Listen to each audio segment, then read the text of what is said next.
नमस्कार दोस्तों, आज मैं बात ना जराइम की करूंगा ना सियासत की, बल्कि ऐसे दो सियासी चेहरों की आज बात करेंगे जो बहुत जल्द शादी के बंधन में बन सकते हैं। इस तरह की चर्चाएं हैं।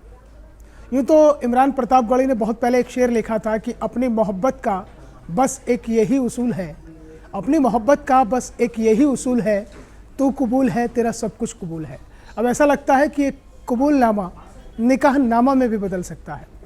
दरअसल बहुत दिनों से ये चर्चाएं हैं कि जो कैराना से समाजवादी पार्टी के सांसद हैं इकरा हसन और कांग्रेस के राज्यसभा सांसद इमरान प्रतापगढ़ी शादी के बंधन में बन सकते हैं। चर्चाएं तो यहाँ तक भी हैं कि 25 दिसंबर को मुंबई के एक बड़े होटल में दोनों शादी भी कर सकते हैं। चलिए पहले दोनों के हमसफ़र बनने से पहले अगर इनके राजनीतिक सफ़र की बात करते हैं तो जो कैराना से सांसद हैं इकरा हसन, उत्तर प्रदेश की सियासत में इनका पूरा जो ख़ानदान है तकरीबन 40 साल से है। सबसे पहले इनके दादा ने 1984 में कांग्रेस के टिकट पर चुनाव लड़ा था और पहली बार मायावती जब लोकसभा का चुनाव लड़ रही थी तो पहला चुनाव मायावती इकरा हसन के दादा से हार गई थी 1984 में। इकरा हसन के पिता मुनव्वर हसन भी राजनीति के एक बड़े मंझे हुए खिलाड़ी रहे और उनके नाम गिनीज बुक में एक रिकॉर्ड भी है, क्योंकि वो सबसे कम उम्र में चारों सदनों में जाने वाले पहले ऐसे राजनेता हैं हिंदुस्तान के जो सबसे कम उम्र में राज्यसभा, लोकसभा, विधानसभा और विधान परिषद में रहे। 2018 में जब कैराना से लोकसभा के सांसद थे हुकुम सिंह, उनका निधन हुआ तो उसके बाद ये सीट खाली हुई थी। फिर उपचुनाव में जो इकरा हसन है उनकी माँ तबस्सुम हसन वो भी उपचुनाव जीत गई थी। उनके भाई जो हैं 3 बार से विधायक है नाहिद हसन।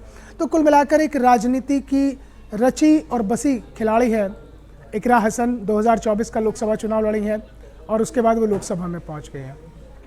इमरान प्रतापगढ़ी 2019 में मुरादाबाद से चुनाव लड़े थे, लेकिन वो चुनाव हार गए थे, लेकिन कांग्रेस पार्टी के साथ लगे रहे और लगातार वो कांग्रेस पार्टी के लिए काम करते रहे। तो उनको इनाम के रूप में अल्पसंख्यक कमेटी का उनको राष्ट्रीय अध्यक्ष बनाया गया और फिर महाराष्ट्र से उनको राज्यसभा सांसद बना दिया गया। अब इकरा हसन और इमरान प्रतापगढ़ी की अगर समानता की बात करते हैं तो दोनों में समानताएं हैं कि दोनों ही राजनीति में हैं, दोनों ही सियासत के अच्छे मंझे हुए खिलाड़ी बन चुके हैं, दोनों ही सांसद हैं। एक लोकसभा के सदस्य हैं तो दूसरे राज्यसभा के सदस्य हैं। इकरा हसन लोकसभा से आते हैं और इमरान प्रतापगढ़ी राज्यसभा से आते हैं। और दोनों की एक सबसे बड़ी समानता ये कि दोनों का जन्म भी अगस्त के महीने में हुआ। इमरान प्रतापगढ़ी 6 अगस्त 1987 को पैदा हुए, जबकि इकरा हसन 26 अगस्त 1994 को। ये तो रही दोनों की समानता की बात। एक असमानता है जो पूरे इस फैक्ट में नज़र आती है इकरा हसन और इमरान प्रतापगढ़ी के बीच में। वो असमानता ये है कि जो इमरान प्रतापगढ़ी है और इकरा हसन है, उन दोनों के बीच में तकरीबन 10 से 11 साल की उम्र का फ़र्क है। ये एक असमानता है दोनों की। लेकिन खैर ये सब चीज़ें चलती हैं, दोनों के परिवारों में क्या चर्चाएं हैं। हालांकि जब भी कभी इमरान प्रतापगढ़ी से शादी के बारे में पूछा जाता है तो वो मुस्कुरा कर निकल जाते हैं।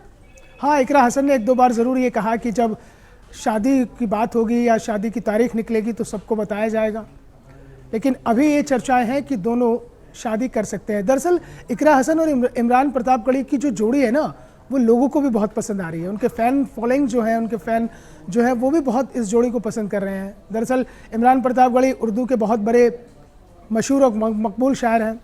इकरा हसन शायरी को पसंद करती हैं। और इमरान प्रतापगढ़ी की सबसे बड़ी बात यह है कि वो वक्त हाज़िरा पे, यानी कि जो मौजूदा हालात हैं उन पर बड़ी बेबाकी से लिखते हैं, बड़ी बेबाकी से उस पर शायरी करते हैं। अब जो उन्होंने बहुत पहले शेर लिखा था, तू कबूल है तेरा सब कुछ कबूल है, अब ये कबूलनामा निकाहनामा में कब तक बदलता है ये देखना होगा। लेकिन आपको इकरा हसन और इमरान प्रतापगढ़ी की जोड़ी कैसी लगती है हमें कमेंट बॉक्स में कमेंट करके ज़रूर बताइएगा।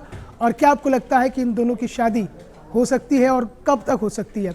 चर्चाएं बहुत तेज़ हैं कि इकरा और इमरान दोनों बहुत जल्द शादी कर सकते हैं।